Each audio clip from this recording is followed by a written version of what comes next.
toutes et à tous et bienvenue dans cette nouvelle édition de votre journal de 15 heures, les titres de l'actualité.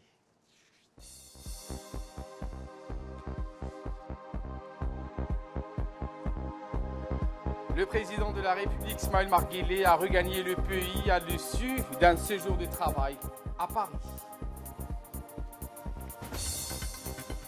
Également dans l'actualité de ce 15 heures, cette visite du ministre de la Santé dans les régions nord du pays, notamment à Hayou.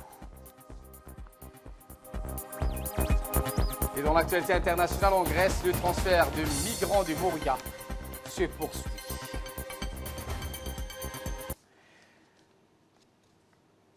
Voilà pour les titres. Merci si vous nous rejoignez sur Télé Djibouti. Et nous commençons ce journal avec l'arrivée du président de la République dans le pays à l'issue d'un séjour de travail en France. Le chef de l'État, Ismaël Omar Guelleh, a regagné hier en début de soirée le pays à l'issue d'un séjour de travail à Paris où, aux côtés d'une trentaine d'autres chefs d'État et de gouvernement issus de tous les continents, il prit part aux travaux du deuxième forum de Paris sur la paix.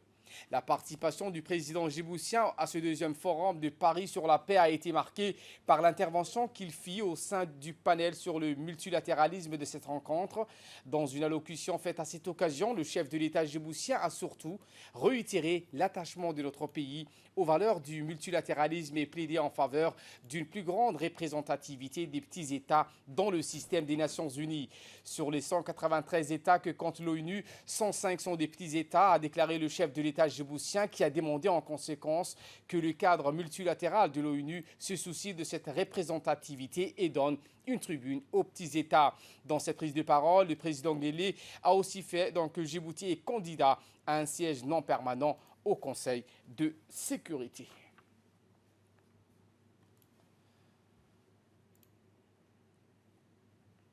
Je vous disais en titre avec ce déplacement du ministre de la Santé, Mohamed Ouarsama Dirie, qui s'est déplacé à Hayou en compagnie du secrétaire d'État à la jeunesse et au sport, Hassan Mohamed Kamil, et ce afin de visiter les différentes structures hospitalières et sanitaires de cette région. Accompagné par une importante délégation composée de parlementaires et de hauts cadres de son département, le ministre de la Santé et le secrétaire d'État à la jeunesse et au sport ont été accueillis par le préfet de la région, Abdelmalik Mohamed Benoïta, le président du conseil régional, Mohamed Hummad, et de nombreux représentants des autorités locales de la ville de Hayou. Sous les explications et les présentations du médecin-chef Dr Dimbio, la délégation ministérielle a effectué une visite de lieu dans les différents services du CMH d'Obok, tels que les blocs opératoires, la pharmacie, le laboratoire, la maternité, les urgences. Rappelons que cette visite s'inscrit dans le cadre de la tournée de prise de contact dans la région sanitaire d'Obok, au cours de laquelle le ministre de la Santé a pu constater par lui-même l'état de lieu et mesurer la qualité des prestations et des paquets minimum d'activité qui sont dispensés par cette structure sanitaire de niveau 2. Le ministre de la Santé, Mohamed Ouarsama Dirie, a ainsi pu s'enquérir du bon fonctionnement de la structure hospitalière qui chapeaute 7 postes de santé sur l'ensemble de la région. Et par la suite, le ministre de la Santé, Mohamed Ouarsama Dirie, et le secrétaire d'État à la jeunesse et au sport ont rencontré les sages, les notables obokois pour discuter ensemble des questions relatives au système de santé de leur région, mais également pour écouter et prendre note de leurs doléances. La concertation s'est déroulée en présence du préfet Abdelmalik Mohamed Benoïta, du président du conseil régional, Mohamed Hummad, des parlementaires qui ont pris part à ces discussions entre les membres du gouvernement et les représentants de la population de Hayou. Tour à tour, les notables se sont exprimés pour formuler leurs doléances en faveur de l'amélioration continue du système de santé dans leur région. Les intervenants ont par ailleurs salué les efforts consentis par le gouvernement en faveur du développement sanitaire de la région d'Obok. Répondant à chacune des questions, le ministre de la Santé, Mohamed Ouarsama Dirie, a expliqué les grandes lignes de la politique sanitaire qui s'opère dans cette région et qui vise donc à garantir aux Obokois une couverture sanitaire universelle. Pour sa part, le secrétaire d'État à la jeunesse et au sport, Hassan Mohamed Kamil, s'est réjoui de l'accueil en soulignant que le gouvernement sera toujours à l'écoute de ses concitoyens de manière à satisfaire toutes les doléances. Ensuite, le ministre de la Santé a eu ce dialogue permanent de proximité. Tout d'abord, il a remercié la population d'Obok ainsi que les autorités locales, les notables pour l'accueil chaleureux et l'hospitalité. Il a précisé que cette visite a pour but d'inspecter les centres de santé de la région et de constater de visu les services médicaux qu'ils fournissent aux citoyens. Cette initiative fait partie, a-t-il précisé, de la politique éclairée menée par le président de la République, consistant donc à fournir une couverture sanitaire aux citoyens sur l'étendue du territoire national.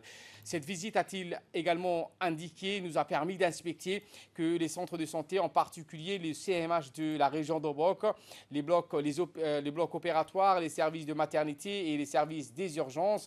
Il a indiqué que nous avons constaté que l'hôpital est doté d'équipements modernes destinés à servir aux habitants de la région. Il convient de noter que la région s'est dotée de 5 ambulances prodiguant des soins médicaux à la population dans les diverses localités de la préfecture de Hayou.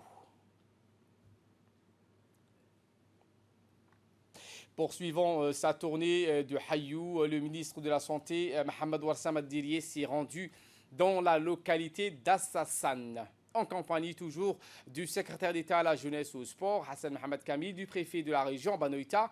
À leur arrivée, les membres de la délégation ont été accueillis chaleureusement par les habitants de cette localité avant d'entamer la visite du poste de santé.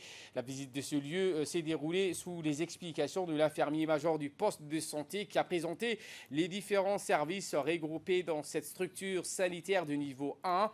Le ministre de la Santé a vivement encouragé les personnels soignants de ce poste de santé d'Assassan pour leur travail quotidien, tout en les invitant à préserver davantage le bien-être et la santé de ses habitants. Une fois la visite achevée, le ministre Mohamed Warsam Ad-Diriye et le secrétaire d'État à la jeunesse et au sport, Hassan Mohamed Kamil, ont discuté avec les habitants de la localité d'Assassan dans le cadre d'un dialogue autour des problématiques liées à la santé, mais aussi pour échanger ensemble sur les perspectives d'avenir de leur poste de santé. Les notables d'Assassan ont pris la parole pour exposer leur point de vue aux membres du gouvernement qui ont pris bonne note de toutes les doléances exprimées, tout en remerciant les habitants pour l'accueil qui lui a été réservé. Le ministre a pour sa part informé ses interlocuteurs que son département prévoit de construire un nouveau poste de santé flambant neuf à Assassan, que le locaux actuel seront aménagés pour servir de logement au personnel soignant. Autre actualité de ce 15h, le ministère de l'Éducation nationale et de la formation professionnelle, le MENFOP, et le ministère du Travail chargé de la réforme de l'administration, ainsi que l'Agence nationale de l'emploi, de la formation et de l'insertion professionnelle en collaboration avec la Chambre de commerce, ont lancé un projet d'employabilité de la main-d'œuvre djiboutienne financé par le gouvernement des États-Unis à travers l'Agence des États-Unis pour le développement international, l'USAID, et exécuté par l'Education Development Center, l'UDC. Pour la première fois à Djibouti, une journée internationale des stagiaires a été lancée lors de cette cérémonie qui s'est tenue au Palais du Peuple. Les institutions organisatrices ont souligné l'importance des stages pour les jeunes Djiboutiens cherchant à acquérir les compétences requises par les employeurs, ainsi que les avantages pour les employeurs de disposer d'un réservoir de jeunes talents.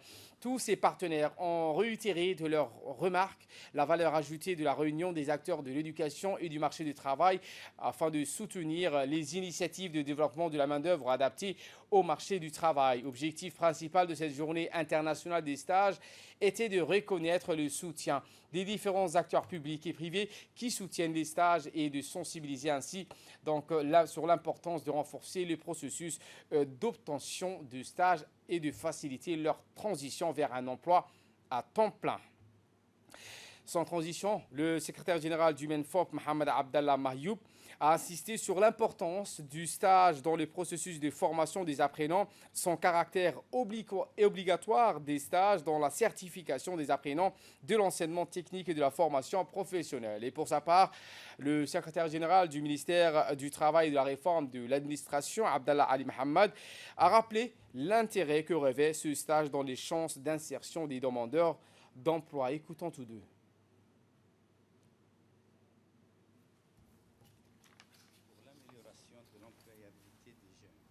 C'était l'appel à la prière à la Asr. Écoutons à présent les deux secrétaires généraux, respectivement du ministère du Travail et de l'Éducation. Le stage est un levier essentiel pour l'amélioration de l'employabilité des jeunes. Il est un instrument d'intervention destiné à faciliter l'insertion du sans-emploi et à combler leurs besoins en qualification. Il est intégré dans les cursus et programmes du sous-secteur de la formation professionnelle, l'enseignement technique et les filières professionnelles de l'enseignement supérieur pour tisser en alternance les premiers liens avec le monde du travail. Dans le cadre de ces missions d'insertion, notre département a mis en place des mesures d'aide à l'emploi afin d'apporter une solution durable à la faible employabilité des diplômes. Le contrat d'insertion professionnelle des jeunes a été identifié et mis en œuvre comme l'instrument essentiel pour la promotion et l'intégration des primo-demandeurs d'emploi diplômés plus formés au savoir qu'au savoir-faire et savoir-être qui ne peuvent être immédiatement opérationnels pour les entreprises. J'espère que cette journée nous permettra de tirer profit et de mutualiser nos expériences pour formuler des actions pour développer le stage. Le stage aujourd'hui, c'est un complément de formation au milieu professionnel, de tout apprenant. La formation professionnelle dans les centres, dans le lycée, est complétée par des stages en milieu professionnel. Je souhaite que cette journée, qui est la première édition à Djibouti et qui, je l'espère, va se perpétuer, je souhaite qu'elle soit vraiment un lieu de réflexion, un lieu de partage sur ce concept du stage et surtout sur un partenariat efficace entre les différentes instances qui interviennent dans la formation du jeune Djiboutien. Également dans l'actualité, ce projet d'employabilité de la main-d'œuvre djiboutienne, l'USAID a organisé ce mercredi une journée de business pitch du programme d'accompagnement en coaching et en mentorat destiné aux jeunes entrepreneurs djiboutiens. Cet important événement a eu lieu à la Chambre de commerce de Djibouti, a été co-dirigé par le président de la Chambre de commerce, Youssouf Moussa Dawale. Ce programme de mentorat et de coaching s'inscrit donc dans le volet d'entrepreneuriat du projet PID, le Business Pitch Day, qui a vu donc 5 jeunes lauréats porteurs de projets sélectionnés à l'issue d'un premier pitch qui a mobilisé 15 jeunes et qui a eu lieu donc dans plusieurs communes de la capitale. L'objectif de cette journée était de permettre aux jeunes porteurs de projets d'obtenir des commentaires précieux des banques, des investisseurs potentiels sur la façon d'améliorer leurs idées d'affaires et d'obtenir un financement. Djibouti Telecom lance la digitalisation du cash ou les mobiles transferts. Du nouveau dans la sphère technologique pour optimiser les ressources et d'offrir à la clientèle un service de qualité. L'équipe de Djibouti Telecom, avec à sa tête le directeur général, ont conjugué leurs efforts et ont procédé au lancement de la plateforme Mobile Money, une plateforme de paiement mobile qui permet aux personnes de payer en ligne leur compte et en d'autres termes un paiement mobile détenu auprès des banques ou l'opérateur Djibouti Telecom.